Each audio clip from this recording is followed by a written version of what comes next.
नमस्ते। ऋग्वेद कहता है कि जो शरीर है इसमें 3 चीजें हैं। सब कहते हैं पर ऋग्वेद ने पहले कहा है संसार 3 चीज क्या है? मस्तिष्क है, स्थूल शरीर है और मन है। और अपने को क्या करना था जीवन में?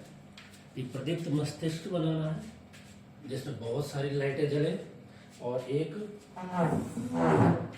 दूसरा क्या करना है अपने को? दूसरा करना है शरीर को स्वस्थ, यानी कि इतना ताकतवर बनाए कि खुद की अच्छा काम आ सके, दूसरों के लिए भी काम आ सके। किसी को मुक्का मारने के लिए नहीं, किसी की हत्या करने के लिए नहीं, उसके लिए नहीं। आपका ताकत इतना होना चाहिए कि आप एक श्रमजीवी की तरह पढ़े लिखे हो और श्रमजीवी की तरह श्रम कर सके। एक पढ़ा लिखा आदमी भी फावड़ा आराम से चला सके, एक पढ़ा लिखा आदमी कुल्हाड़ी चला सके, एक पढ़ा लिखा आदमी को झाड़ू लगाने में शर्म नहीं आए, पोछा लगाने में शर्म नहीं आए, अपने कपड़े धोने में, अपने घर की सफाई करने में शर्म नहीं आए। ऐसा होना चाहिए, इतना श्रमजीवी होना चाहिए। अब कैसे होगा? तीसरा है मन। मन में स्थिरता और शांति होनी चाहिए। ये कैसे संभव है भैया? शरीर के स्वस्थ के लिए, शरीर के स्वस्थ के लिए योग, मन की शांति के लिए ध्यान, और मस्तिष्क को प्रदीप्त बनाने के लिए स्वाध्याय, अध्ययन। अब अध्ययन तो आप सब करते हैं, बहुत पढ़े पढ़े लिखे लोग होते हैं, तो वजन इतना हो जाते हैं, ढोल के ढोल हो जाता है, आगे से पीछे हो जाते हैं, छोटी सी उम्र के अंदर बीमारी का शिकार हो जाते हैं।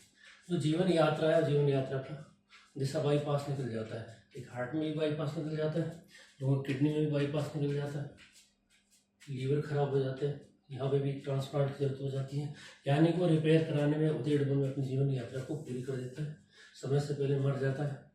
जो अपना कर्तव्य था उसको पूरा शायद नहीं कर पाए, पढ़ लेता है, लिख लेता है, अकल नहीं आ सकती, उसको समझ नहीं आती है, तो जीवन सारा दवाइयों में, चिकित्सकों के चक्कर में पूरा हो जाता है। मैं एक चिकित्सक होने के नाते अपने मरीजों को हमेशा कहता हूँ कि भाई आप लोग जीवन को ऐसा जिए कि आपको डॉक्टर का मुंह नहीं देखना पड़े, डॉक्टर का मुंह नहीं देखना पड़े।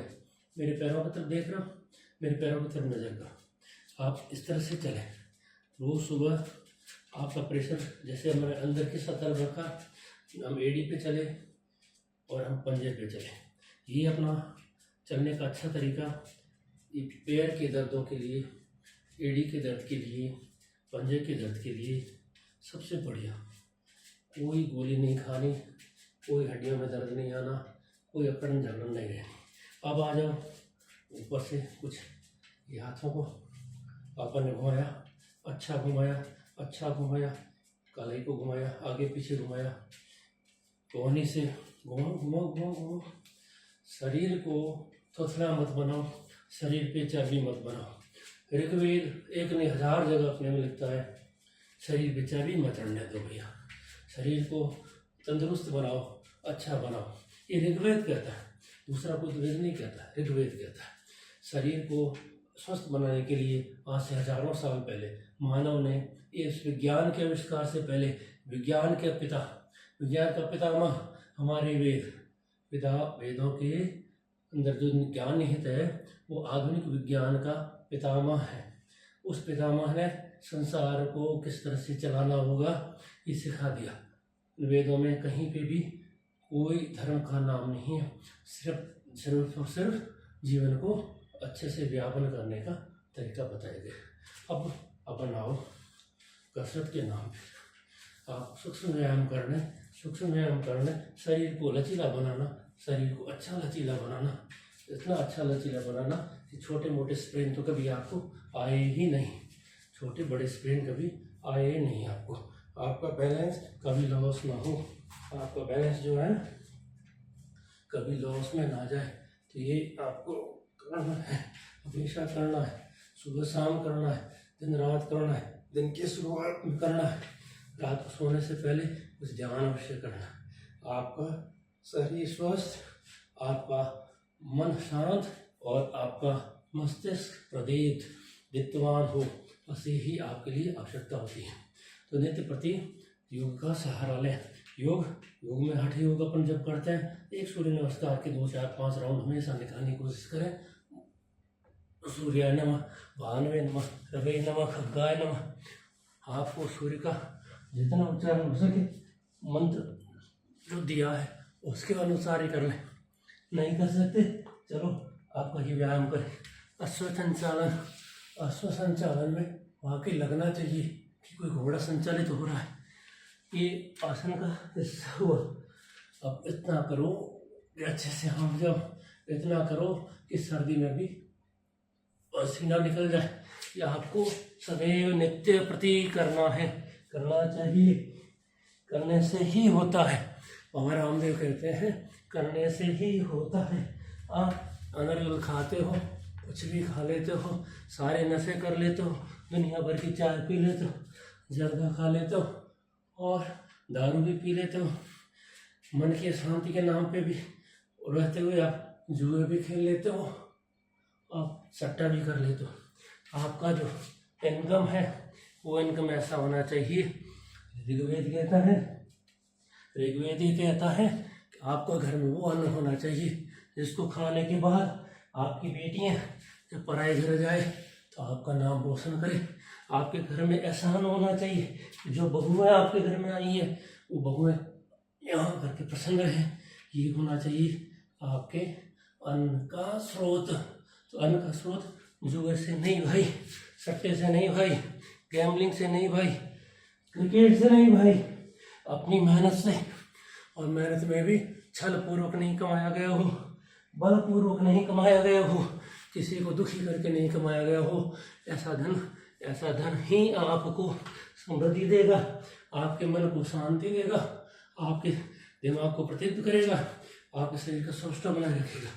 तो ये आपको इस शरीर के ये करना होगा, मजबूरी है आपके इंसान होने के नाते। इस संसार में आपका ये शरीर ही आपका साथ है, इसके अलावा कोई संगी नहीं है। तो आप दोनों तरह की कसरत करने पर देखिए बैलेंस का, एक हाथ उल्टा घूम रहा है, एक हाथ सीधा घूम रहा है। तो ये आपका मस्तिष्क के बैलेंस बनाने के लिए हो रहा है। आप ये कंधे को घुमाइए, तानिए अच्छे से, कंधे को अच्छे से तानिए, कंधे को पीछे से तानिए, कंधे को पीछे से तानिए। आप अपने कमर को घुमा चुके आप गर्दन के लिए कीजिए। गर्दन अभी बहुत दुखी है बेचारे, आधुनिक युग में गर्दन बहुत दुखी हो गई है मोबाइल से, दुखी हो गई है लैपटॉप से, दुखी हो गई है सुनी पंचायती में बैठने से, दुखी हो गई बड़े बड़े तकिए लगाने से। गर्दन को हमेशा कसरत दें। गर्दन को आगे पीछे दाएं बाएं तानते हुए और गर्दन को अच्छे से घुमाते हुए, सीधा भी भैया और भैया उल्टा भी। आंखें थक जाती हैं, मोबाइल को कुरेते आंखें थक जाती हैं। आंखों को मूवमेंट दें, गोलाकार घुमाए, सीधा गोला, उल्टा गोला घुमाए, बाहर ले जाए, ऊपर ले जाए, नीचे ले जाए, टेढ़ा ऊपर टेढ़ा नीचे, टेढ़ा ऊपर टेढ़ा नीचे। मुंह को फुलाए, ये मांसपेशियां हनुमान जी बने, फूला इसको। कान के लिए भी, कान के पर्दे को भी थोड़ा व्यायाम दे, विश्राम दे। ये बेचारा दिन भर खड़ा खड़ा थक गया, इसको अपने को समोसा बना करके इसका भी व्यायाम दे सके। अब अपने को क्या करना था, कि कुछ व्यायाम अपन लेट के करते हैं। लेट के करने वाले व्यायाम में मैं बहुत सामान्य से करूँगा, आप भी दोहराए करें, जीवन को सार्थक बनाए। अपन ने नौकासन किया, वो भैया नौकासन हो गया, बहुत सिंपल सा नौकासन हुआ, कोई ना। अब आप इसको और गति दें, वृक्षासन में आ जाए, वृक्षासन में आए और घूम जाए। घूमने से पहले मैं मेरी दिशा बदल दूँ ताकि आपको दिखे मैं क्या कर रहा हूँ। तो बहुत सिंपल, बहुत साधारण, पर बहुत ही अच्छा भैया। खड़े हो जाओ, आ रहा हूँ नहीं आ रहा हूँ, वापस आ जाता। खड़े हो जाओ और पैरों को पूरा पीछे ले गए। टच कर लिया आपने, टच कर लिया। इस अवस्था में थोड़ी देर है, कमर की अच्छी खिंचाई होती है। अब आप आ जाए वापस से घूम करके और अपन करेंगे। चलो इस पोजीशन में आ गए अपन लोग और अपन ने पुल बना लिया। तो ये पुल के साथ में अब अपन करते हैं शुद्ध कपोतासन, सोया हुआ कबूतर। अपन ने पहले सीधे पैर को छाती के लगाया है। अब दूसरे पैर की बारी लेते हैं। ये सुप्त कपोतासन है, सोया हुआ कबूतर है। इससे आपकी कूल्हे की हड्डी, आपके घुटने में भी और रीढ़, सारा बल तनाव में आता है। बड़े शांति से करें, श्वास छोड़ते हुए धीरे धीरे धीरे धीरे पैर को छाती से लगाते गए और बैठ जाए। बैठने के बाद में अपने को कुछ सोए हुए आसन करने होंगे भैया। और सिंपल है, मैं बहुत थोड़ा बता रहा हूँ, बहुत कम बता रहा हूँ। आप में से बहुत ज्ञानी लोग हैं, बहुत ज्ञानी लोग बहुत सारे आसन कर सकते हैं। आसन करें, आसन करें। बाबा रामदेव कहते हैं करने से होता है। जब करेंगे तो आपका मन शांत होगा, आप रोगों से मुक्त रहेंगे। और रोगों से मुक्त रहेंगे तो आपका जीवन सिर्फ सार्थक कामों में लगेगा, सिर्फ और सिर्फ सार्थक कामों में। निरंतर रोज की आपकी पीड़ा नहीं रहेगी, निरंतर रोज के आप बीमार नहीं पड़ेंगे, निरंतर रोज की आपको दवाइयाँ नहीं खानी पड़ेगी। मित्रों, अब आ जाए हैं वापस से पोजीशन चेंज करो। पोजीशन इसलिए चेंज करो कि बता सको कि यहाँ क्या हो रहा है, यहाँ क्या हो रहा है। चलो भाई, तो इसको अपन आते हैं। और धनुरासन के लिए, धनुरासन में आप बहुत तनाए, खुद को ऊपर तक तनाए और मुस्कुराए। जब तनाव अपने चरम पे हो तो मुस्कुराए। ये मुस्कुराना धनुरासन का आनंद देता है। धनुरासन के बाद में आप मकरासन में थोड़ी सांस लें, शरीर को शिथिल करें। अब थोड़ा अच्छे से हाँफ जाते हैं, हाँफने में आनंद है, पसीना निकालने में आनंद है। आनंद शरीर में तब है जब आपका हृदय तेज गति से घूमता है, अच्छा रक्त स्राव होता है। जब रक्त शरीर में घूमता है तो जाकर के शरीर को आनंद आता है। शरीर की हर पीछे पड़ी कोशिका से कचरा बाहर निकलता है। आप दीर्घ श्वास करते हैं, आपका फेफड़ा अपनी पूरी क्षमता के साथ काम करता है। आराम कर लिया, ज़्यादा नहीं चाहता ना, आराम आराम है, आराम पूरा आराम है। अब अपन आते हैं कुछ श्वसन क्रियाओं के लिए। श्वसन क्रियाओं में कोई अपने को अपने दोहराया था मन की शांति के लिए, और मस्तिष्क में भी कुछ तेज बढ़े अपना। तो एक स्थिति आती है जिसको अपन बोलते हैं श्वसन क्रियाएं। और श्वसन क्रियाओं में सबसे पहले अपने को सीखना है सांस लेना। आप बोले श्वास तो हम पैदा होते अपने आप ले लेते हैं, नहीं, अपने को योगिक मुद्रा में योगिक तरीकों से श्वास लेने के लिए जब हम प्रयास करेंगे तो जीवन और शांत होगा और फलदायी होगा और इससे अच्छा आउटकम निकलेगा। सांस लेने का एक तरीका होता है कि बाय डिफ़ॉल्ट बिना किसी प्रयास के आप पेट से सांस लेने का प्रयास हमेशा करें। जब अपन चिंता में होते हैं, चिंतन में होते हैं, घबराहट में होते हैं, बड़ा सेलो ब्रीदिंग होती है, बहुत ऊँची ऊँची सांस आती हैं और अपना जैसे लगता है फेफड़ा ऊपर ऊपर सांस ले रहा है और गड़बड़ हो जाती है। तो सांस को यहाँ से नहीं लें, यहाँ से नहीं लें, सांस को यहाँ से लें। पेट को भरते हुए सांस लें, फिर फेफड़े में भरें, फिर अपने को सांस को ऊपर तक भरना है, फिर रोकना है और रोक करके वापस से उल्टी दिशा में छोड़ना है। तो दीर्घ सांस लेंगे,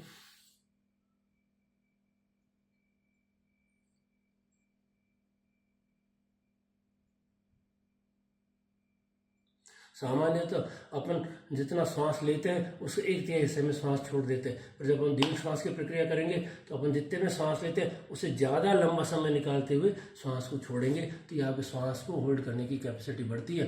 अपन का जो जीवन है उतना ही, जितनी श्वास है उतना ही जीवन होता है। तो श्वासों की अगर लंबाई बढ़ाएंगे तो थोड़ा भैया ज़्यादा जी लेंगे और थोड़ा अच्छा भी जी लेंगे। तो आप अगर गिनती के साथ चलें तो 1 2 3 4 5 6 7 या 8 तक अपनी सांस लें, तो 1 2 3 4 5 6 7 8 9 10 11 तक आप सांस छोड़ें। वापस से प्रयास करते हैं दीर्घ श्वास लेने का, शरीर शिथिल कर दें, पेट से भरना शुरू करेंगे, वही प्रक्रिया ऊपर तक और फिर वापस से नीचे तक करें एक बार।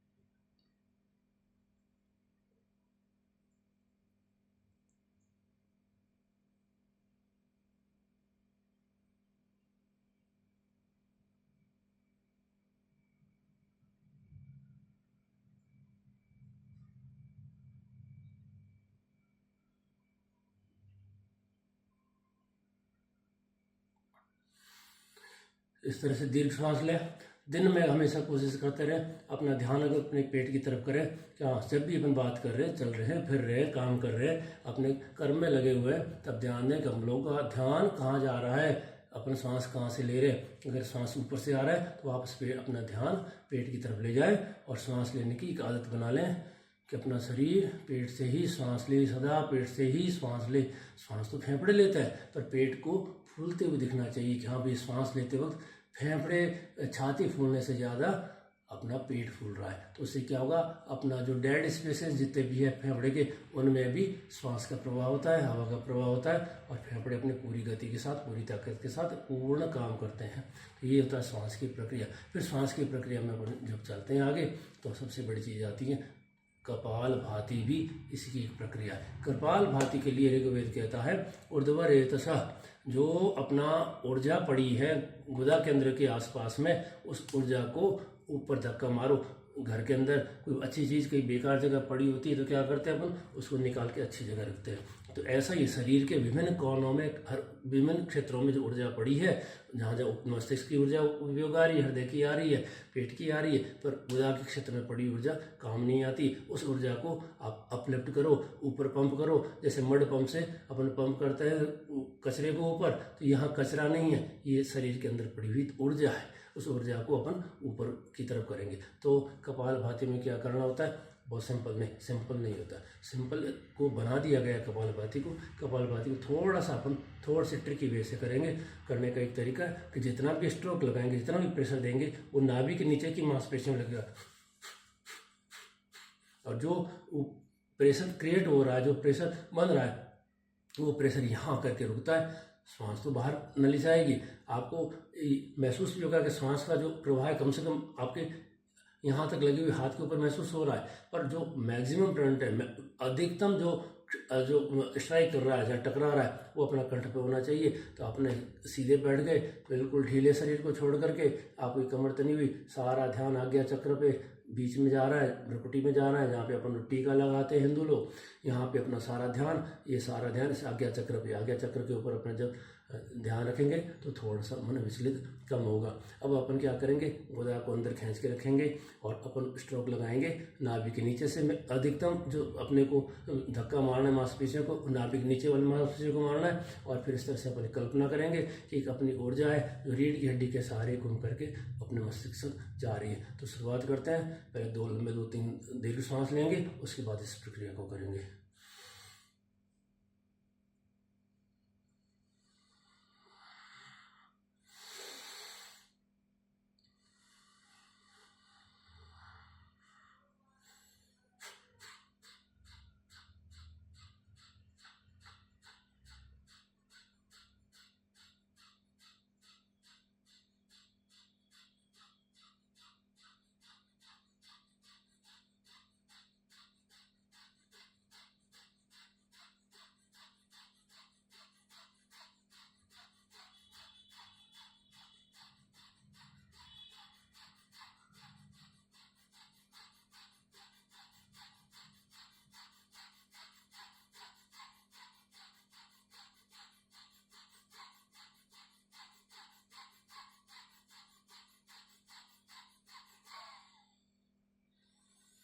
जब इस ऊर्जा को अपन ऊपर प्रवाहित करते हैं, ऊर्ध्वरेतसः, सोम कणों को, सोम रस को, सोम की ताकत को, जो कि अपना शरीर का आधार है, शरीर जीवन का आधार है, जीवन की शक्ति है, इसको जब अपन अपलिफ्ट करते हैं तो शरीर कंपायमान हो उठता है। ये थोड़ा सा कपालभाति में परिवर्तन के साथ में अपन ने किया है। अब दीर्घ सांस लेंगे, उसके बाद अपन करेंगे अनुलोम और विलोम, वो भी थोड़ा परिवर्तन के साथ में।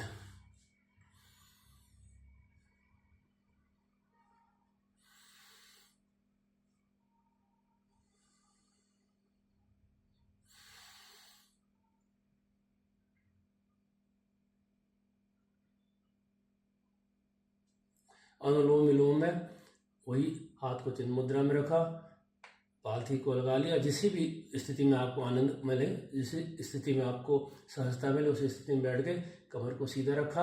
अपने पहले उल्टे हाथ से श्वास को अंदर लेंगे और उसके बाद में सीधे हाथ की तरफ नाक से वापस सांस छोड़ेंगे, फिर सांस को वापस उल्टे हाथ की तरफ से लेकर के सीधे हाथ की तरफ छोड़ेंगे। आप सब जानते हैं पर नहीं, थोड़ा सा अपन ट्रिकी करते हैं इसको। ट्रिकी यूँ करते हैं, जब अपन सांस को अंदर लेने की शुरुआत करेंगे तो अंदर लेते वक्त अपन गुदा को अंदर खींचेंगे बराबर सांस के साथ साथ में, और जब अंत में अपन सांस पूरा भर लेंगे तो जैसे अपन हिचकी लेते हो यूँ करके अपन कंठ को कैसे रोकते हैं, यहाँ तक कंठ का भी बंद लगाएंगे। तो अपन लोग श्वास अंदर खींचते हुए, गुदा को अंदर खींचते हुए, अंदर खींचते खींचते खींचते श्वास पूर्ण हो जाएगा, कंठ को भी रोक लेंगे। तो श्वास लेते के अंत में और 2 बंद लगाएंगे, अपना गुदा वाला बंद और अपना कंठ वाला बंद। तो ये 2 बंद अपन लगाते हैं श्वास अंदर लेते वक्त। फिर अपन जब श्वास दूसरी तरफ से छोड़ेंगे तो छोड़ते छोड़ते छोड़ते छोड़ते छोड़ते छोड़ते इतना छोड़ेंगे कि अंत में अपना पेट जो है अंदर बिल्कुल एपिगैस्ट्रियम की तरफ, बिल्कुल अपना कलेजी की तरफ पेट को खींच के रख लेंगे। एक बंद यहाँ लग जाएगा, एक बंद यहाँ लगेगा, एक अपने गुदा। तो छोड़ते वक्त अपन 3 बंद लगाएंगे, ठीक है। जलंधर बंद, ओडियान बंद और क्या बंद बोलते हैं, मैं टेक्निकल नाम मिस कर रहा हूँ। और ये 3 बंद अपन लगाएंगे। तो इन 3 बंदों को लगाने की प्रक्रिया अपन शुरू करते हैं। वापस से दीर्घ श्वास लेंगे 1-2, उसके बाद में अपन करेंगे अनुलोम विलोम, और इसमें श्वास लेते वक्त 2 बंद और छोड़ते वक्त 3 बंद लगाएंगे, ठीक है।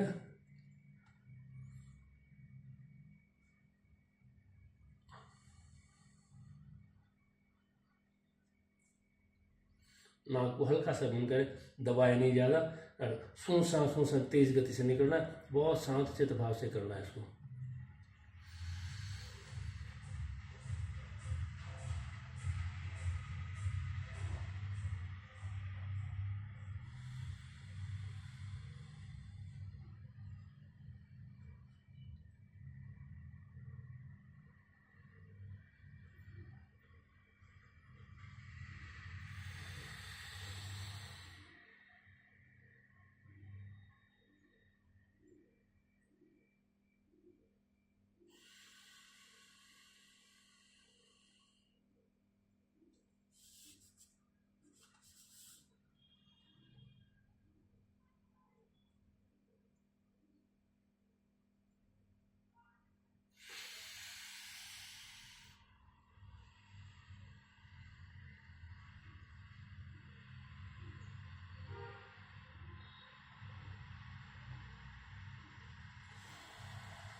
अपने दोनों हाथों को मलते हुए जो ऊर्जा आपने संग्रहित करी है उसको पुनः शरीर के ऊपर लेपित कर देते हैं।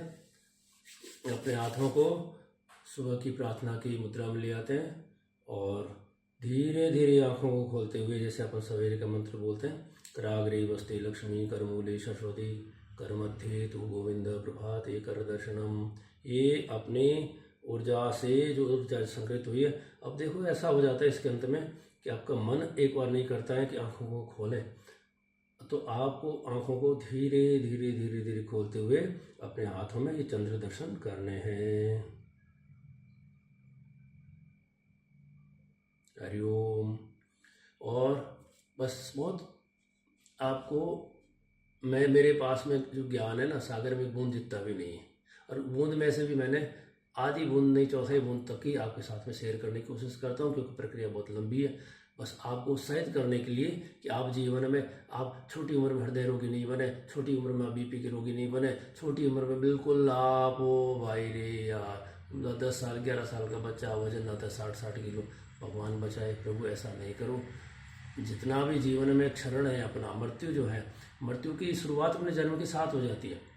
ये कोई आध्यात्मिक शब्द नहीं है अकेला, आध्यात्मिक शब्द निस्संदेह है कि मृत्यु जन्म के साथ जुड़ी है, पर इसका अगर वैज्ञानिक पहलू जो देखें, जो कि अपना वेद कहता है वेद माता जो अपने को कहती है वो बिल्कुल स्पष्टता के साथ कहती है कि भैया जो शरीर है इसको आप ऐसा नहीं बनाओगे तो आप मृत्यु की तरफ थोड़ा जल्दी चले जाओगे।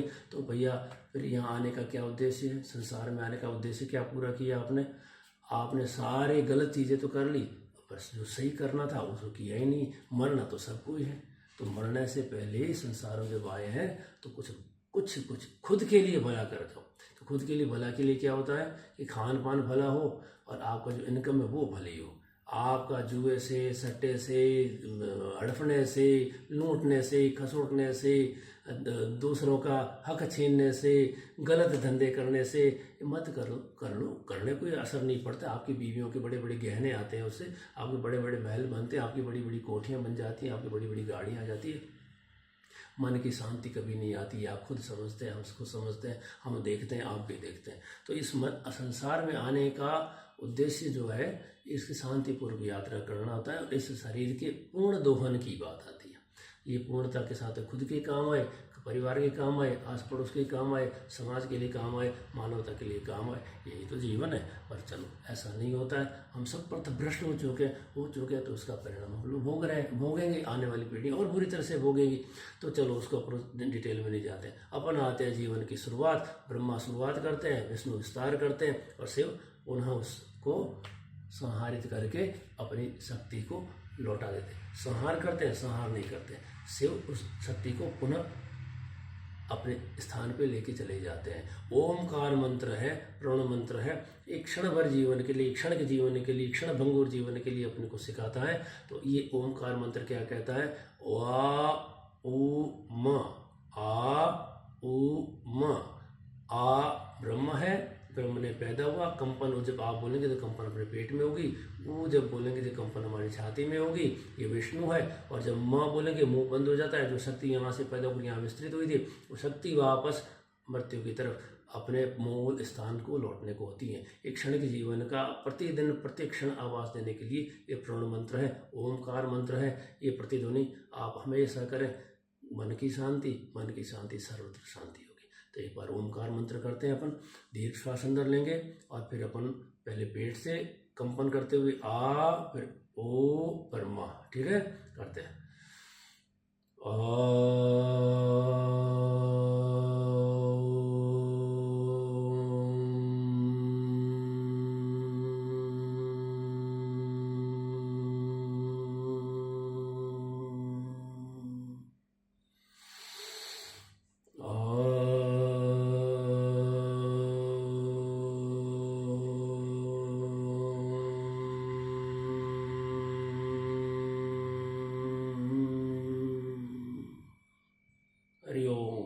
सर्वे भवन्तु सुखिनः, सर्वे सन्तु निरामया, सर्वे भद्राणि पश्यन्तु मा कश्चित् दुःख भाग् भवेत्। आप सभी के स्वस्थ रहने की कामना करता हूँ। बड़ा मन दुखी होता है, बड़ा मन विचलित होता है। छोटी उम्र में बीपी के मरीज आते हैं, छोटी उम्र में हार्ट अटैक के मरीज आते हैं, छोटी उम्र के अंदर शुगर के मरीज आते हैं, छोटी उम्र में कैंसर के मरीज आते हैं, छोटी उम्र में घुटने खराब किए हुए मरीज आते हैं। मरीज नहीं, आप और हम ही हैं, हमारे ही बंधु हैं, अपन सब सखा हैं। अब सर्वे हिंदू सहोदरा, ये सारी मानवता जो है ना, ये सारी मानवता ये एक ही है। पर इस सारी मानवता में हम दुखों का कारण हम खुद गढ़ते हैं। अपना दुखों का कारण हमने खुद ने इकट्ठा किया है। और अब खान पान में अब आधुनिक समय में जो जहर मिल गया है, वो जहर ने हमारे को कहीं का नहीं छोड़ा है। तो हमने हमारे दिमागों में जहर भरा हुआ है, हमारे दिलों में जहर भरा हुआ है, हमारे भोजन में चूँकि जहर ही भरा हुआ था, इसलिए चारों तरफ जहर ही जहर है।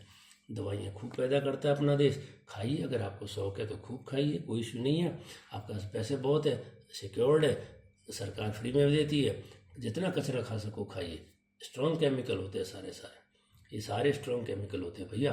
ये कोई सरल अमृत के तत्व नहीं होते हैं जो दवाइयाँ होती है, ये केमिकल्स होते हैं। ये केमिकल अपना इफेक्ट भी दिखाते हैं, साइड इफेक्ट भी दिखाते हैं, एडवर्स इफेक्ट भी दिखाते हैं अपने पे, कि अपन जीवन को आराम से जिए, एडवर्सिटी के साथ नहीं जिए, साइड इफेक्ट के साथ नहीं जिए, बाकी जैसी इच्छा।